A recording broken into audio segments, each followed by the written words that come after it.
يفهم بالعلم القرآن، بالعلم يزيد الإيمان، وبه يمتاز الإنسان.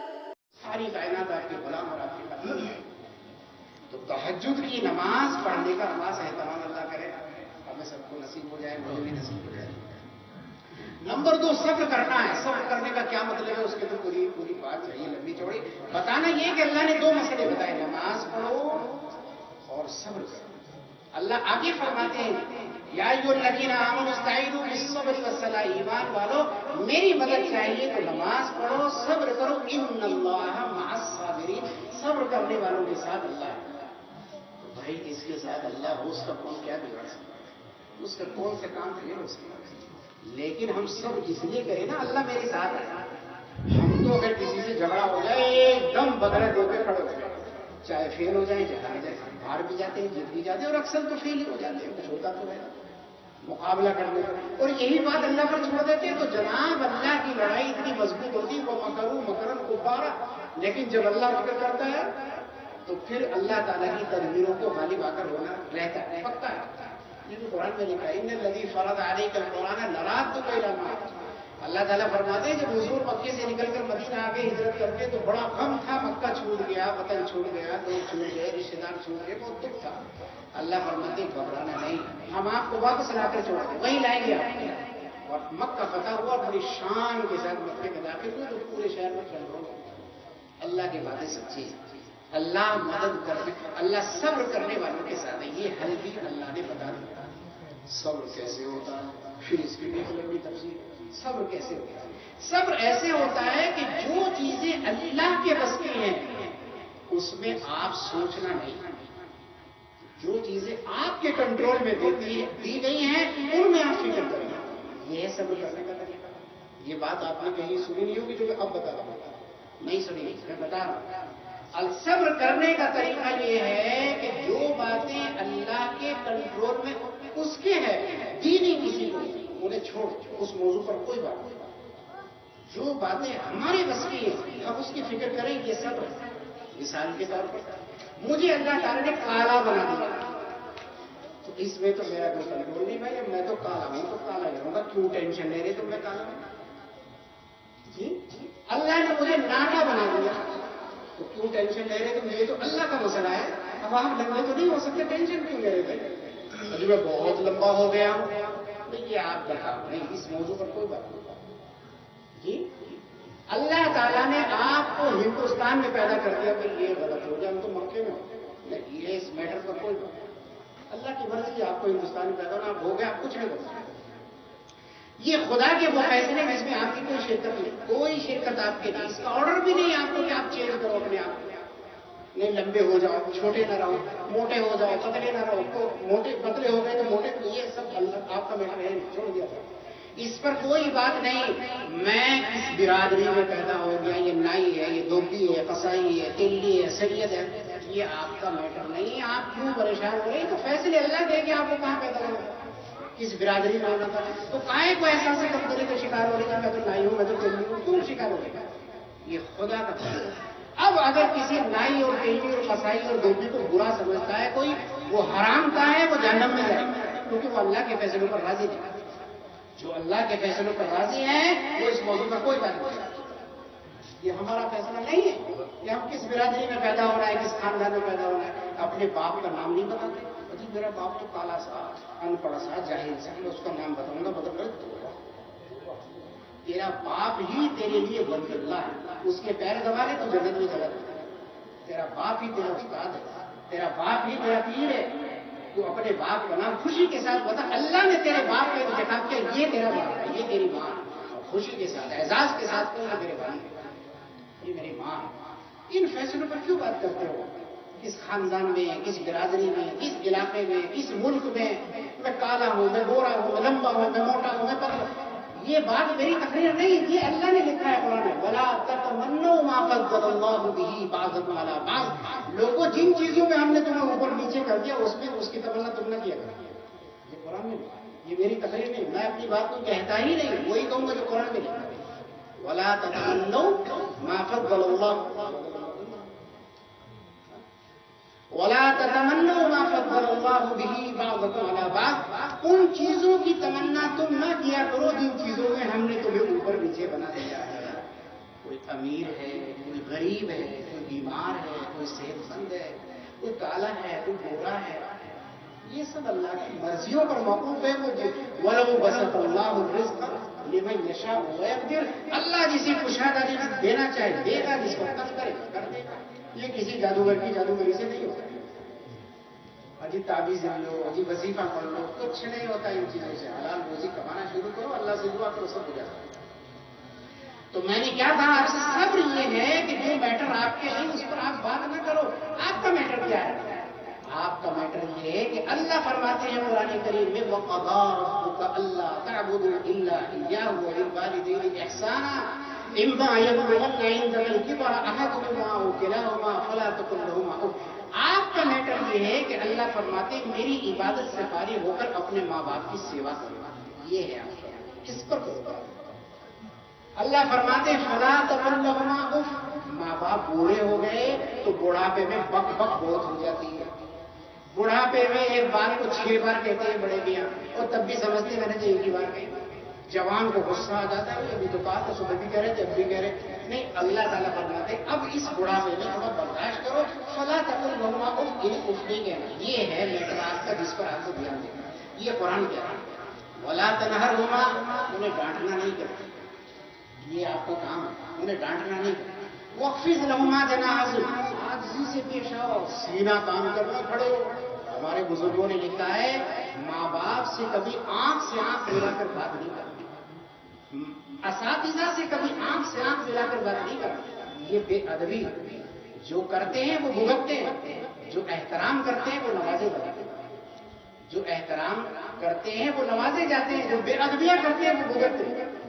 یہ ہمارے بزرگوں نے لکھا ماں باپ سے آنکھ ملا کر بات نہیں کرنا۔ یہاں تک لکھا ہے بزرگوں نے اگر ماں باپ کو پیسے دینا پڑے تو یوں نہیں دینا، کیونکہ ان کا ہاتھ زندگی بھر آپ کے اوپر یوں رہا، لے بیٹے، اب ان کے لینے کا نمبر آیا تو یوں نہیں، یوں دینا، ہاتھ میں رکھ کر بھی لو جی اٹھا لو، دینا نہیں۔ یہ ہے ادب ماں باپ، یہ ہے میٹر بات کرنے کا۔ اللہ کہتے ہیں اس طرح چلو۔ اب اللہ تعالیٰ کی کیا مجبوری تھی، کیوں بنایا اللہ نے یہ قانون؟ یہ اس لیے قانون بنایا کہ تمہیں بھی ماں باپ بننا ہے۔ تم چاہتے ہو کہ تمہارا بڑھاپا باعزت گزرے تو پھر ان کا بڑھاپا باعزت گزروا دو۔ تم چاہتے ہو کہ تمہارا بڑھاپا باعزت گزرے تو ان کا بڑھاپا باعزت گزروا دو۔ اللہ کے نبی علیہ السلام نے فرمایا بڑھاپے میں جو کوئی کسی کا سہارا بنتا ہے اللہ تعالیٰ اس کے بڑھاپے میں اس کا سہارا پیدا کر دیتا ہے۔ اللہ کی فائدہ ہے۔ اب وہ ہے ہمارا انجینئر، اس نے بتایا کہ اپنے ماں باپ کی خدمت کرو، احترام کرو، اتنا زیادہ باتیں بہت ساری ہیں کہنے کے لیے، غبار ہے بڑھانے کے لیے۔ کیا ضرورت ہے قرآن کی، کیا ضرورت ہے قرآن، ضرورت پر بات کرو قرآن کی۔ یہ تقریریں تو بہت ہو گئی، بڑا ہے، بڑی برکت والا ہے، بڑا ثواب ملتا ہے، قیامت کی اچھی باتیں ہیں، سب بری نہیں، لیکن ہماری ضرورت ہے قرآن۔ کھانا ہماری ضرورت، کپڑا ہماری ضرورت، مکان ہماری ضرورت، دکان ہماری ضرورت، گاڑی ہماری ضرورت، بچے ہماری ضرورت، بیوی ہماری ضرورت، رشتے دار ہماری ضرورت، سب ضرورتیں ہیں، لیکن ساری ضرورتوں میں سب سے بڑی ضرورت کیا ہے؟ پیسہ۔ پیسہ سب سے بڑی ضرورت ہے۔ پیسہ ہوتا ہے تو گھر والی رہتی ہے، پیسہ ہوتا ہے تو اولاد پال سکتے ہیں، پیسہ ہوتا ہے تو ماں باپ کی خدمت کر سکتے ہیں، پیسہ ہوتا ہے تو آپ اپنے رشتے داروں کی خدمت کر سکتے ہیں، پیسہ ہوتا ہے مسجد بنوا سکتے ہیں، پیسہ ہوتا ہے تو آپ مدرسہ بنوا سکتے ہیں، پیسہ ہوتا ہے علاج کر سکتے ہیں، پیسہ ہوتا ہے تو آپ حج کو جا سکتے ہیں، پیسے نہیں تو دفن بھی نہیں ہو سکتے۔ 3000 روپے لگ رہے آج کل کے دفن میں، 3000، پیسے نہیں تو دفن بھی نہیں۔ اس لیے ساری ضرورتوں میں سب سے بڑی ضرورت پیسہ، اور پیسے پر کنٹرول خدا کا، اور خدا نے اس کے کنٹرول کا طریقہ تمہیں بتایا قرآن۔ اب اس پر میں بات کروں گا، یہ بھی ایک لمبی تقریر ہے۔ لیس البر ان تولوا وجوہکم، جہاں یہ لکھا ہے وہاں یہ بھی لکھا ہے کہ نیکی یہ نہیں ہے کہ قبلوں کی طرف وہ پھیرا لو، یہ نیکی نہیں، لیکن ولکن البر من آمن باللہ والیوم الآخر والملائکۃ والکتاب والنبیین۔ آگے لکھا وآتى المال علی حبہ ذوی القربى والمساکین وابن السبیل والسائلین فی الرقاب، یہ سارے باب ہیں، ادھر سارے ایسے خرچہ کرو، ایسے خرچہ کرو، یہ لکھا ہے، اور بھی بہت ساری باتیں۔ عرض یہ کرنا ہے کہ یہ اللہ کا کلام ہماری ضرورت ہے. کاش بچپن میں ایسا معاشرہ ملا ہوتا. کاش جیسے ہماری ماں ہمارے باپ ہمارے بھائیوں نے ڈنڈے مار مار کر مسجد میں حافظ جی کے پاس بھیجا ہو قرآن پڑھا تو ہم چلے گئے, ہم نے پڑھا, تلاوت تو آ گئی.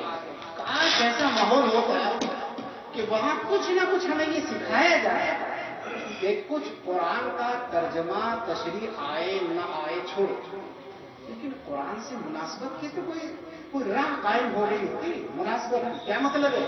مناسبت کا معنی یہ ہے کہ چھوٹے موٹے لفظ ہے الحمدللہ رب العالمین, تو کوئی ہمیں بتا دیتا حمد کے معنی یہ ہے, رب کے معنی یہ ہے, عالمین کے معنی یہ ہے, رحمان رحیم کے معنی یہ ہے, مالک یوم الدین میں مالک کسے کہتے, ایاک نعبد میں نعبد کسے کہتے, نستعین کسے کہتے, یہ بتا دیتا تو قرآن کریم سے مناسبت ہو جاتی. کیسے مثال سے سمجھیے کیسے مناسبت ہو جاتی. آج ہندوستان کی اکثریت وہ ہے جو انگریزی نہیں جانتے, مگر موبائل کی برکت سے انگریزی چلتی.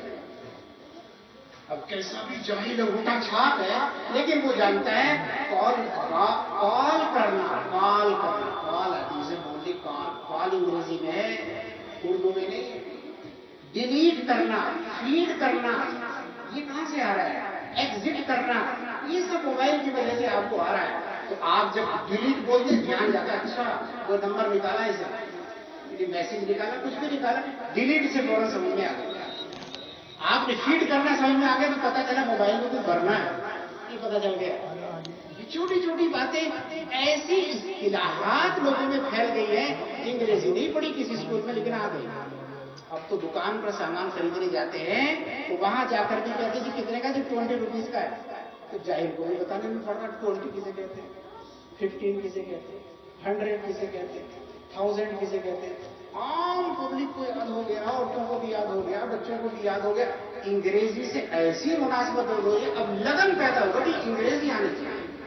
کاش ایسا ہی معاشرہ بنا کہ قرآن کریم کے مروجہ الفاظ ہمارے پاس ہوتے, تو پھر جب ہم نماز پڑھتے تو کہتے اللہ اکبر, تو پتا ہوتا اللہ سب سے بڑا. اس تصور کے ساتھ جب نیت بنتی تو پھر اللہ کی بڑائی اور اللہ کی عظمت دل میں. جب رکوع کرتے تو رکوع میں جا کر کہتے سبحان ربی العظیم, اللہ پاک ذات ہے میرے رب کی جو بڑی عظمت والا ہے. چھوٹے چھوٹے لفظ آپ کو اللہ کی طرف لوٹا دیتے. ورنہ تو زمانہ ایسا چل رہا ہے, ہم سے کہتے ہیں لوگ کہ حضرت بہت ہی برا ہوا. کیا ہوا کہ ہندو بھی کہہ رہے ہیں اس بات کو بھی, کیا ہوا کہنے لگے کہ اکبر بادشاہ کا نام مسلمانوں نے آج تک نہیں چھوڑا. اذان میں بھی اکبر بادشاہ کا نام لے یوں کہ اللہ اکبر. یہ مغلوں کو کب کو چھوڑیں گے؟ ابھی بھی یوں کہہ رہے مسلمان کہ مغلوں کے نام کب کو چھوڑیں گے, اذان میں بھی اس کا نام لے رہے. پتا نہیں ان بیچاروں کو کہ یہ اکبر اللہ کے لیے بولا جا رہا ہے, اللہ سب سے بڑا. ایک صاحب کو میں نے کہیں بھیجا باہر, تو میں نے اس سے انہیں یہ تاکید دی, آپ نے اچھے خاصے تھے, تاکید دی میں نے جہاں جا رہے ہو وہاں زیادہ بولنا نہیں, بہت بڑے آدمی ہیں, خاموش بیٹھنا, کچھ سوال کریں تو جواب دینا, ورنہ چپ بیٹھے. تو جب میں نے ان سے کہا وہ بہت بڑے آدمی ہیں, ناراض ہو گئے. جی حضرت یہ کیا ہے بہت بڑے آدمی, بہت کوئی بڑا نہیں ہے, اللہ بڑا ہے. کوئی بڑا نہیں ہے, اللہ بڑا ہے. یہ کیا کہتے بہت بڑے آدمی, بہت بڑے آدمی. میں نے کہا تو الو کا مٹھا ہے, بیوقوف ہے. کس نے کہا اللہ بڑا, یہ کس نے کہا تم اللہ بڑا؟ اس نے کیا کہا مجھے, اجی آپ وہ بڑے آدمی, بڑے کیا وہ بڑے آدمی بڑا تو اللہ ہے. میں نے کہا کس نے کہا تجھے اللہ بڑا, یہ کس نے کہا تجھے اللہ بڑا؟ جس نے تجھے بتایا اللہ بڑا وہ بھی بیوقوف, تو بھی بیوقوف. کیوں؟ اللہ اکبر, اللہ تو سب سے بڑا ہے. ارے لوگ بڑے ہیں تبھی تو اللہ سب سے بڑا ہے, پہاڑ بڑا ہے تبھی تو اللہ سب سے بڑا ہے, کائنات بڑی ہے تبھی تو اللہ سب سے بڑا ہے, جنت بڑی ہے تبھی تو اللہ. ارے بڑا ہوتا ہے تبھی تو بڑا. چھوٹا بھائی نہ ہو تو بڑا بھائی کیسے کہو گے؟ بھائی چھوٹا بھائی ہے تبھی تو آپ کہو گے کہ یہ بڑا بھائی ہے. اللہ سب سے بڑا ہے, بڑے ہیں لیکن اللہ سب سے بڑا ہے. اللہ تعالیٰ فرماتے وہ بڑے ہوتے ہیں, لیکن اللہ اکبر یہ صرف اللہ کی ذات خاص ہے, یہ کسی کے ساتھ خاص ہے. اللہ سب سے بڑا ہے. تو بتانا یہ ہے کہ قرآن ہماری ضرورت ہے. ایسا معاشرہ ملا ہوتا. مولانا اشرف صاحب نے ماشاءاللہ بڑی محنت کی ہے اس علاقے پر بھی, مدرسے پر بھی. آج ان کی محنتوں کا نتیجہ ہے کہ ہم لوگ یہاں بیٹھے. وہ مسلسل ماشاءاللہ جلسے کرتے ہیں, لوگوں کو بلاتے ہیں, حالات بھی پیش آتے ہیں بیچاروں کے سامنے, لیکن یہ آگے لگے رہے.